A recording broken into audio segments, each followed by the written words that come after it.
आप सबको डॉक्टर रजनी रमन झा, सह संस्कृत विभाग राजकीय महारानी सुदर्शन कन्या महाविद्यालय बीकानेर का नमस्कार स्वीकार हो। हमने रघुवंश में दूसरे सर्ग में 15 श्लोकों तक का अध्ययन किया, जहाँ यह था कि जो राजा उस वन में गया, सुरभि गाय की पुत्री नंदिनी को, जो वशिष्ठ की गाय थी, उसको चराने के लिए, तो जो हिंस्र पशु थे उन्होंने हिंसा छोड़ दी, और जो दवाग्नि, जो जंगल में लगने वाली आग है, वो बिना वर्षा के ही शांत हो गई। और इस तरह से, और जो बड़े पशु थे वो छोटे पशुओं को बाधा नहीं पहुंचाते थे। इस तरह से वहाँ एक प्रकार की शांति फैल गई वन में। इसके बाद यह कहा कि जब संध्या काल हुआ तो राजा जब उसकी देखभाल कर रहा था गाय की, तो वह संध्या काल के समय वापस घर की ओर चली गाय। जैसे सूर्य चारों तरफ घूमकर अपने दिशाओं को क्या करता है, पवित्र करता है, वैसे ही उस गाय ने भी घूम घूम कर दिशाओं को पवित्र किया। और सायंकाल में सूर्य की किरणों का रंग भी तांबई हो जाता है, ताम्रवर्णी हो जाती हैं वो। उसी तरह गाय का भी रंग वही था, ताम्रवर्णी थी, वो तांबई रंग की थी। तो कालिदास ने यह दिखाया कि दोनों ही अपने घर की ओर चले। सूर्य की किरणें भी सायंकाल अपने घर की ओर चली और गाय भी अपने घर की ओर चली। यहाँ तक हमने 15 श्लोकों का पारायण कर लिया था। अब हम इससे आगे चलते हैं। ताम देवता पितृतिथि क्रियार्था मन्वज्ञयो मध्यम लोकपालः बभौ च सा तेन सताम मतेन श्रद्धेव साक्षात विधिनोपपन्ना। मेरा आप लोगों को यह आग्रह है कि जब भी आप पुस्तक पढ़ें तो बोल बोल कर पढ़ें। बोल बोल कर पढ़ने के दो लाभ होते हैं। एक तो आपका उच्चारण ठीक होता है, क्योंकि संस्कृत के शब्दों को पढ़ने में बड़ा जोर आता है। लंबे लंबे वाक्य होते हैं, समास होते हैं उसमें, तो उसको पढ़ने में जोर आता है, तो उसका अभ्यास बनेगा। दूसरा, जितना बोल बोल कर पढ़ेंगे याद उतना अधिक होता है, स्मृति ज़्यादा होती है बोल बोल कर पढ़ने से। आप अपने बचपन को याद करिए, जब आप कविताएं बोल बोल कर रट रट कर याद करती थीं, तो बोल कर पढ़ने से याद ज़्यादा होता है। तो इसलिए बोल बोल कर पढ़ना चाहिए। दूसरी बड़ी बात, कल को आप शिक्षक बनेंगे और आपसे संस्कृत का वाक्य पूरा पढ़ा नहीं जाएगा तो अच्छा एक उसका अनुभव अच्छा नहीं होगा, बच्चों पर भी असर पड़ेगा उसका। तो इसलिए बोल कर पढ़ें ताकि आपको अभ्यास। आप ध्यान देती होंगी कि मेरे जो 24 साल, मुझे 25 साल पढ़ाते हो गए, फिर उतने साल की मैंने पढ़ाई करी, इसके बाद भी संस्कृत का पूरा वाक्य बोलने में कभी कभी मैं भी गड़बड़ा जाता हूँ, क्योंकि ये लंबे लंबे समास युक्त वाक्य होते हैं, तो उनका अभ्यास होना चाहिए। तो ताम देवता पितृतिथि क्रियार्था मन्वज्ञयो मध्यम लोकपालः बभौ च सा तेन सताम मतेन श्रद्धेव साक्षात विधिनोपपन्ना। क्या कहा कि मध्यम लोकपालः। मध्यम लोकपाल किसको कहते हैं? 3 लोक बताए गए हैं, आकाश, धरती और पाताल। तो मध्य में कौन हुआ? धरती हुई। तो मध्यम लोकपाल मतलब धरती का राजा। तो धरती का राजा कौन है? तो दिलीप है। तो दिलीप के लिए यहाँ मध्यम लोकपाल का प्रयोग किया गया है। तो मध्यम लोकपाल है, मध्यम लोक, धरती लोक के जो पालक हैं यानी राजा यानी दिलीप, देवता पितृतिथि क्रियार्थाम ताम अन्वगाययो। देवता, पितर और अतिथि की क्रिया के लिए जो पाली गई थी जो गाय, देवता के लिए किस प्रकार से? देवता के लिए यज्ञ करते हैं यज्ञ में क्या चाहिए? दूध चाहिए, दही चाहिए, घी चाहिए, माखन चाहिए। तो ये सब चीज़ें किससे प्राप्त हो रही हैं? नंदिनी गाय से, उसके दूध से। तो इसलिए देवता के लिए वह पाली गई है। और पितर के लिए भी वही बात है, जैसे देवताओं को हवि देते हैं उसी तरह से पितरों को भी हवि देते हैं। देवताओं को हवि देते हुए कहते हैं स्वाहा, और पितरों को हवि देते हुए कहते हैं स्वधा।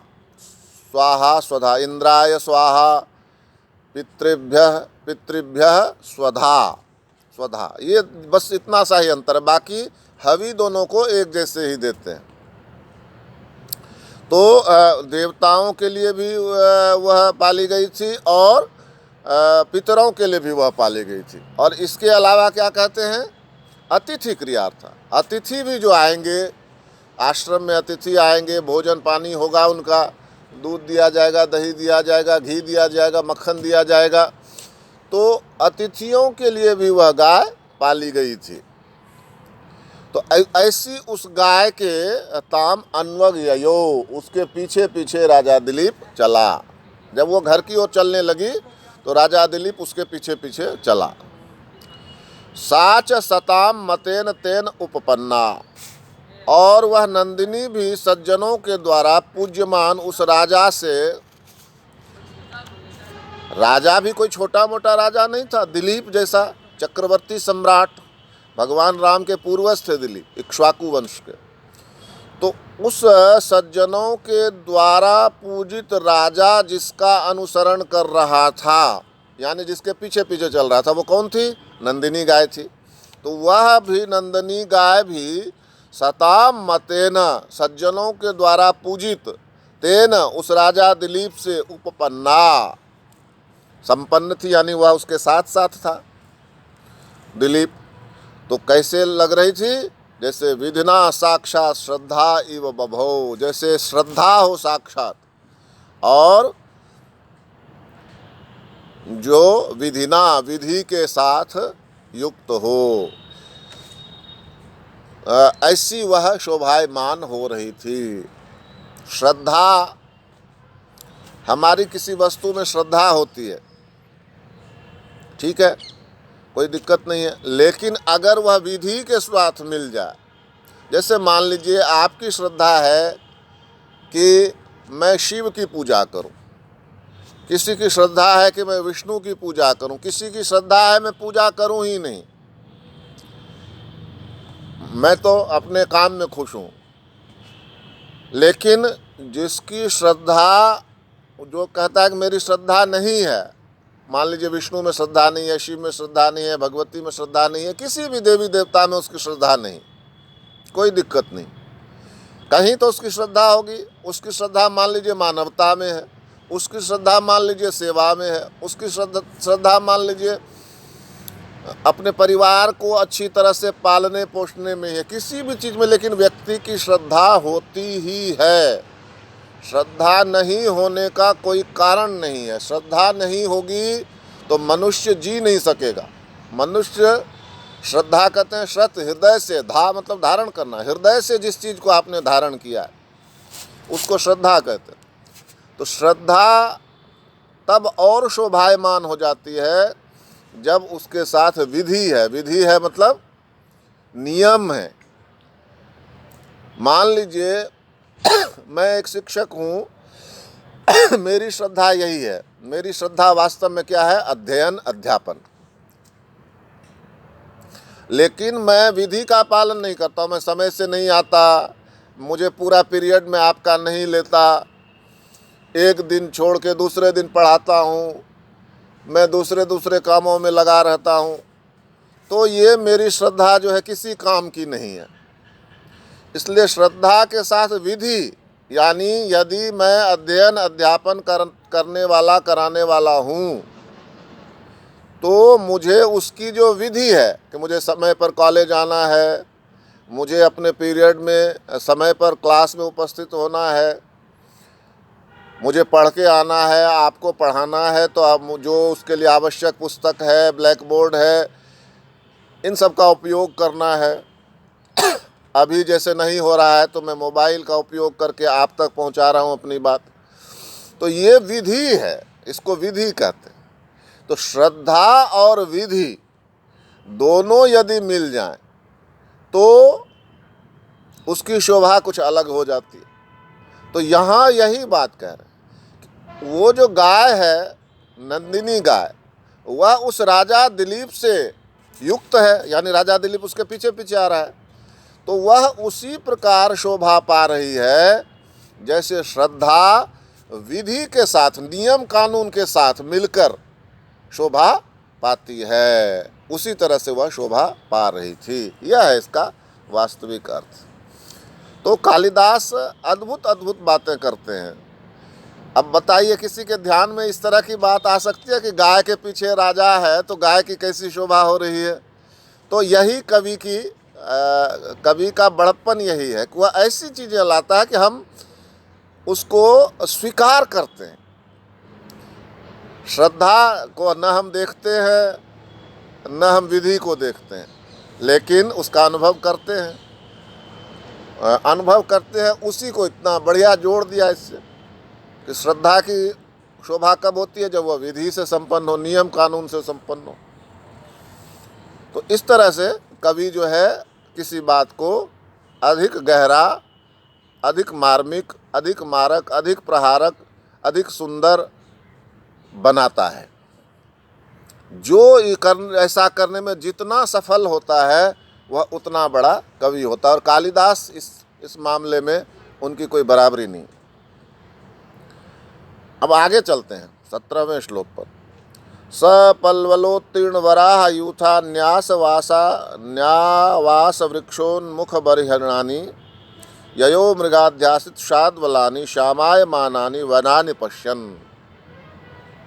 वह राजा दिलीप, सायंकाल का समय है, गाय लौट रही है, राजा दिलीप लौट रहे हैं। तो सह पल्वलोत्तीर्ण वराह यूथानी, उस पल्वल कहते हैं छोटे छोटे सरोवर, तालाब जो होते हैं, उनमें कौन रहते हैं? सूअर। उनको बहुत ठंडी चीज़ चाहिए, कीचड़ रहती है तो वहाँ लोटे रहते हैं, पानी रहता है उसमें लोटे रहते हैं। तो पल्वलोत्तीर्ण वराह यूथानी, वराह मतलब सूअरों के झुंड जिन पोखरों से निकल आए थे। दिन में चूंकि गर्मी रहती है तो वो पोखर में चले जाते हैं, तालाब में चले जाते हैं, और सायंकाल होते होते थोड़ा जब ठंडा हो जाता है वातावरण तो वो उस पोखर से निकल आते हैं। तो यही कह रहे हैं कि वह राजा पोखरों से बाहर निकल आए सूअरों के झुंड को देख रहा था। इसके अलावा किसको देख रहा था? आवास वृक्षोन्मुख बर्हिणानि, अपने आवास वृक्ष, यानी कि वह वृक्ष जो उनका आवास था, ऐसे मयूरों को। मोर ज़्यादा उड़ नहीं पाता है, बहुत कम उड़ता है, वो बहुत ऊंचाई भी बहुत कम ऊंचाई तक उड़ता है, लेकिन दिन भर तो वह ऐसे ज़मीन पर चुगता रहता है, अपना भोजन ढूंढता रहता है, लेकिन सायंकाल वह वृक्ष पर चला जाता। तो अपने आवास रूपी वृक्ष रूपी आवास को मुंह किए हुए जो मोर उड़े चले जा रहे थे, उनको उस राजा ने देखा। और क्या देखा? मृगाध्यासित शाद्वलानि, घास के उन मैदान को देखा जहाँ मृग बैठे हुए थे। मृग बैठे हुए थे का मतलब जो हरिण होते हैं वो दिन भर घास आदि चरने के बाद सायंकाल झुंड में किसी जगह मैदान आदि में जाकर बैठ जाते हैं। तो हरिण जिस पर बैठे हुए थे, ऐसी हरी घास वाले श्यामायमानानि, श्यामल रंग के जंगल को, वनानि पश्यन, उसने देखा, और ययो, देखता हुआ चला। 3 चीजें देखी उसने। पहला, पोखर से निकल आए सूअर। दूसरा, अपने आवास की ओर उड़ते हुए मोर। और तीसरा, जिन पर हरिण बैठे हुए थे वैसे घास के श्यामल मैदान, है ना। शायद बलानी बनानी पश्यन ययौ, उसको देखता हुआ वह राजा आगे की ओर गया।